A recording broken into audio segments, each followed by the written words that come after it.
With commentary and analysis on our hometown teams, this is the Bucky and Sully Show. Presented by Dave's Christmas Wonderland. 2 locations, Union Road, Cheektowaga, and Transit Road, Williamsville. Now, from the WBBZ-TV studio, here are Buffalo News sports columnists Bucky Gleason and Jerry Sullivan. Hello and welcome to a jam-packed edition of the Bucky and Sully Show. I'm Mike Harrington, filling in for Bucky, joined as always by the man, the multimedia legend, Buffalo News sports columnist Jerry Sullivan. But never the main host. How about that, Sully? I like the secondary role.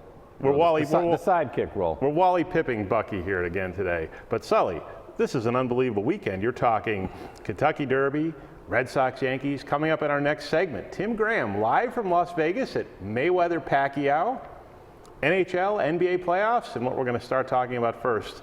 It's overhyped, it's crazy, nothing necessarily happened last night for the Bills, but the NFL draft is the big topic in town. The Bills make that pick, finally, number 50 tonight. But last night, let's look back briefly what happened last night. The 2 quarterbacks went, no trades as we thought. Jameis Winston goes, Marcus Mariota goes, even though Chip Kelly wanted to get his hands on him. What did you just think in general about that first round last night and how form kind of held? I think I sat there for 5 hours and nothing happened. I did get a free meal. I mean, they did bring Whaley out at the end, and he said, look, we did a lot of interesting stuff for you during the offseason, so you had a boring night. And it was pretty boring. I'll tell you what happened to the Bills, though, and that's that some of the biggest surprises and best picks were right within their division. I mean, you go Leonard Williams falling to 6 to the Jets. I don't think anyone expected that. He was considered the best talent on the board by a lot of people, not just Mel Kiper. So the Jets, who you could argue had a defensive line as good as the Bills to begin with, add him. Now there's talk they might have to trade Muhammad Wilkerson, but you can put those 3 out there. Jets, even without the great Rex Ryan, could be very competitive. And an equal surprise might have been Malcolm Brown sitting there at 32. Some people had him as a top 15 pick. And now the Pats, again do it. As always, Vince Wilfork is gone after like 100 years, and now they could plug this guy in, and it's not as if Belichick nails every pick, but he's nailed some low end of the first round picks before. And then Devontae Parker to Miami. They're loading up for Tannehill, who played very well his first really good game against the Bills in the second game last year, and their offense is going to be better, and they had Ndamukong Suh in the offseason.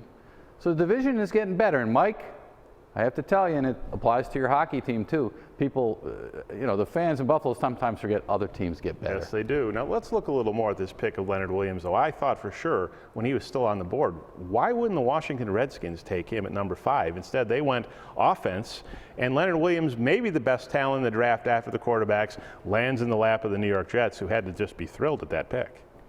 You know, people talk about the Raiders being the joke team in the league, especially at draft time. Washington has not done a real great job. No. And the whole RG3 thing is kind of blowing up in their face now, but they're still kind of committed to him, I think. And I think they thought, we got to help ourselves on the offensive line. Teams will be desperate to fix one side of the line, one side of the ball, and I think that's what they decided. And they let the best player, certainly the best defensive player in the draft, sit there. When they haven't been real good at stopping people, by the way. They had the worst pass defense in the league last year, and that's partly because the defensive line isn't good enough. So they may just regret that big time. Now, Roger Goodell doesn't know how to pronounce his name, but what did you think about Marcus Mariota not landing with Chip Kelly? A lot of rumors the Eagles might make that move, and it didn't happen. This is fascinating when 2 quarterbacks go on 1-2. You always have the feeling maybe one of them won't work out, one of them will be great. But they could both be franchise quarterbacks. And it's a little amazing to me that it could be such a huge drop-off to number 3, and we might find out tonight who that is and where the Bills take them. But I've heard arguments for both sides. I think there were probably 20 teams that wouldn't have taken Winston number 1. This idea that he was clear-cut, there were a lot of questions about him. Obviously, a lot of them off the field. Said he's the most NFL ready. But that begs the question, how much can Mariota improve? There are a lot of people out there, a lot of scouts, respected people that think he will be better eventually, that it's overrated. the system he came from, not being an easy merge into the NFL, that he has the skills. He'll be the fastest quarterback in the league, for one thing, when he walks in. And he did have like 42 touchdowns last year. He can make plays. The point being, he's a smart guy who can adapt to the league and will be a franchise quarterback someday. Well, here's the issue, too. The Bills, of course, don't have that franchise quarterback. They're not going to get it in this draft. As they go to the number 50 pick, where do you think they look tonight? I know a lot of people have mentioned Bryce Petty, the kid from Baylor we saw at UB last September. Is quarterback an option for that pick, or what do you think might happen tonight? It's certainly a possibility. R.J. Skirsky has had a quarterback twice in a row in his mock.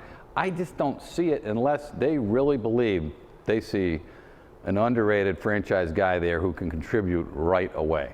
Because I think Rex Ryan wants to win now. I think he feels he needs to prove himself right now. You're going to bring in another quarterback that you think can be better than E.J. Manuel and clutter the whole conversation. I think if they draft a quarterback at 50 tonight, they might cut E.J. Manuel, because how many reps do you have for all these guys? They've got Tyrod Taylor, who Rex wants you to believe is a great secret talent out there. So I don't know. I'm not good at predicting this. You know what I think. I think they're going to go defense. 6 straight head coaches since Marv in their first draft. Wow. They've gone to their side of the ball with their first pick. That's a pretty compelling history. The streak has to end at some point, but their last 2 drafts, their first 2 picks have been on the offensive side, and they're not really deep at pass rusher. You've got to look down the road, as Skirsky said last time on this show, someday when Mario's not here. Point is that Rex Ryan believes you win with defense. This guy, it's like, all right, the offense will do their job. I could probably use a quarterback, but he thinks he's going to overwhelm people with his defense. You don't think he would want to add to this defense, get another cornerback, another defensive tackle? Kyle Williams is getting on in years. They could use depth there, and certainly can never have enough pass rush. Yeah, especially the way So that's my prediction, and I'm right 49% of the time. Jerry Hughes, Rex Ryan even joked, Jerry Hughes was a complete problem at practice this past week. The quarterbacks couldn't get plays off. They had to yank them. But it could be the offensive line. It could be the offensive line's issue. Tell me this, Sully. You did a feature this week in our draft preview, very interesting to me, the best players the Bills took after number 50. Just because there's no number 1 pick for the Bills, this is still going to be a draft where they're going to be able to get a lot of guys 50 and on. What's the biggest area in our last minute here that you really want to see them address, even if they go deep into the rounds? Well, they're going to have to address the offensive line. I don't know if guard is enough of an impact position that you have to take one at 50. I think they could use an extra pass rusher. I think they could use a cornerback. Certainly you want to take a stab at a quarterback, but you could argue if you believe in a guy enough to take him at 81, why wouldn't you take him at 50 unless you're sure he'll be there? And then how much do you really believe in him? So I think they could use depth at linebacker. I mean, Brandon Spikes is not coming back, I don't think, and now you're a little thin in the middle in this 3-4-D. And teams are going to run the ball on you. Rex loves the ground and pound, but look what's happening, around the division now. Teams are going to run the ball at them, and I think they could use another inside backer. So, you could use help everywhere. But when you really look at this defense, as good as it's been, and I think it's a little overrated. In the last 10 games, teams ran for 4.8 per carry, and I don't think other teams haven't looked at that. I think Rex is going to try to improve his defense. It's certainly a big weekend, the first draft under Rex Ryan. Doug Whaley certainly under the gun again. It's going to be very interesting to see what the Bills do. Be sure to follow all of our coverage. Now we're going to go to the trivia question before our break. The stumper this week. Oh, I haven't seen it. As you read in Friday's Buffalo News, an incredible feature by Tim Graham, Vladimir Klitschko has been the world heavyweight champion for 9 consecutive years, named the only boxer to hold the title longer. Holmes, Lewis, Ali, or Frazier? The answer is coming after the break.